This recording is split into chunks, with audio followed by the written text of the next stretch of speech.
caressing you and explaining to you the mistake that you have made. That's it. LOVE. That's love. Yes. Touch you by your hand, hold you by your hand, and move forward in this here. That's it. Baby, listen, you know, such a thing fell on the floor. You know, I picked it up though, but I don't let you know that if we see stuff fall, baby, just y'all stop. That's like that thing on TikTok. Amen. Let me hit you with one more.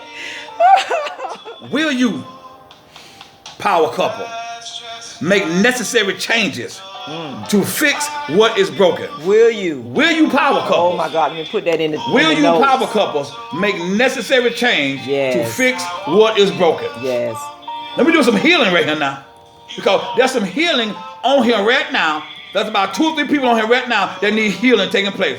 They have been hurt since childhood. They have been hurt in relationship. And so they're still trying to dib and dab in it. But they're dibbing and dabbling in all the wrong places and all the wrong areas. So they find themselves receiving the same what they received last time. I say this all the time. You cannot get a rainbow trout in a catfish pond. Okay.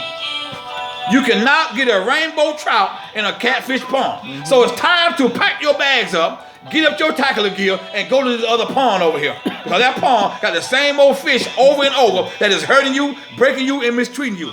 Can you make the necessary corrections? Can you make the necessary changes to fix what is broken? Yes. As a power couple, yes, you can. Why? Because I'm built on the foundation of Christ. That's it. The Bible said that a unsaved husband is saved by his saved wife, and an unsaved wife is saved by her saved husband. That's it. According to the word. That's it. Yes, you can fix it.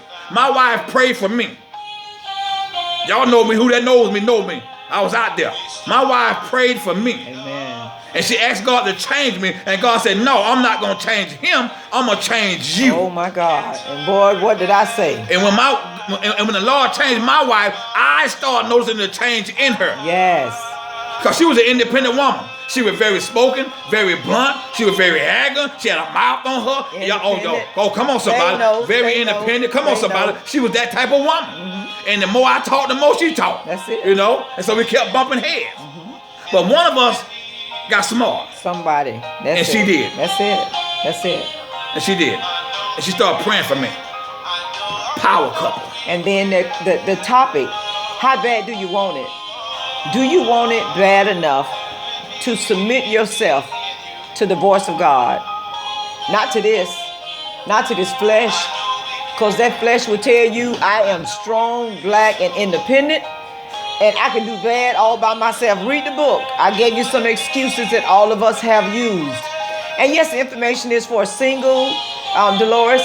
It is for single people also, because all the things that we went through as single people, we went through even in our marriages. The things that we were subjected to or subjected ourselves to, we went through even in our marriage. So we were single before we were married. So the things that are in the book addresses that you may have or have had or will deal with in your relationship. Whether you're building, forming, or birthing, it's going to happen. That's it. And the reason why we went through now in our relationship, because of what we thought we knew, we didn't know anything. Oh my God. How about that? If we'd have had this right here, come on somebody, coming up, had this type of talk shows right here coming up, it would have been greater than what we are today. Yes. And this is the opportunity where we take advantage of it. That's it. God put stuff in place for a reason. This is your season to receive. Yes. Receive what, Pastor? Not money, not houses, not car. That ain't what I'm talking about. It's your season to receive what God had for you. That's it. Through His word and the vessels of those who He used in writing books and writing songs, or either poet or poems, etc. That's it. It's your season of receiving. That's it. How can you be successful if you don't receive what God has for you, which is His authentic word? Yes. You got to get in your word. I don't care what kind of career you got, what kind of success you got. I don't care how talented you are. I don't care how much gift you got. The Bible says that gifts comes without repentance. But Paul said, I myself better be careful while I'm teaching and preaching this gospel that I don't be disqualified. That's it. I can be sitting in front of you right now disqualified in the eyes of God, but I can be loved by men. But I'd rather be hated by men and be loved by God. Oh, come on, somebody. This thing is tight, but it's right. You got to understand the context of that. Yes, sir. Yes, sir. Like less by men. Come on.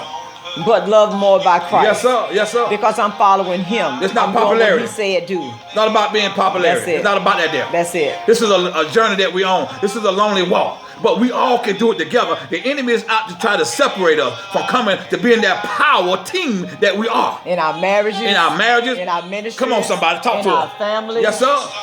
He especially wants to destroy the family. Yes, we got to start forgiving. If you got someone in your family you ain't talked to in a while, whether they hurt you or not, whether you hurt them or not, go and apologize. Cuz, I'm sorry. Mama, I'm sorry. Yes. Auntie, I'm sorry. Yes. Be the bigger person and make this thing work. How bad do you want it? Because guess what? It's those little foxes that you're not doing that cause you not to receive what God has for you just because you're pride in you, you're bullheaded, you're stiff-necked, and you won't do what God called you to do. Go and apologize and watch how them doors open and watch how them doors go to closing. And listen, let's just get a little close right now. How bad do you want it? Let's just get a little close.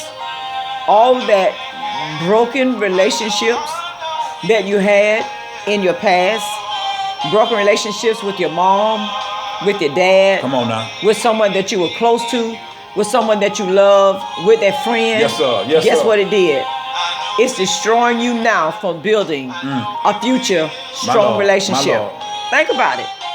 That close friend that you had, that you felt like you all were down. You were thick as thieves. You were peanut butter and jelly. You were Miracle Whip and bread. Come on. You felt like nothing could separate you. You were ham and cheese. Yes, sir. Come on, somebody. Peanut and butter. Okay. So when that relationship was broken for whatever reason, believe you me, mentally and emotionally, it caused you not to trust. Yeah. Mama she wasn't there. She didn't listen. She didn't pay attention. Maybe you didn't get enough hugs. Maybe you didn't get enough hugs. I heard the word love you more. Okay. Maybe you didn't know anything about embracing or touching or caressing. Maybe you didn't know that. Maybe you never seen father love on mother. Maybe you never seen father respect mother. All those things are there. You seen mama, strong black woman, or strong woman, let me say it like that, holding it down. And daddy was doing his thing. All right. Right then, their perception. You already built a perception about that man that would come into your life. You already felt like, okay, you know what? I'm going to have to do this by myself. And if we ask once or we ask twice and it's not done, how about we take the rein like a cowboy and ride off into the sunset? All right. But did we ever take into consideration how we asked? How we offered? How we tried to bring them into the situation? Did we ever think about that? How did you approach him? When we say to ourselves, how bad do you want it? You gonna do this or what? You gonna fix this or what? You gonna take me or what?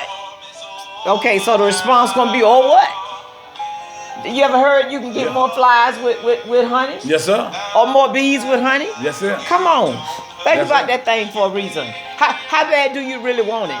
Single woman.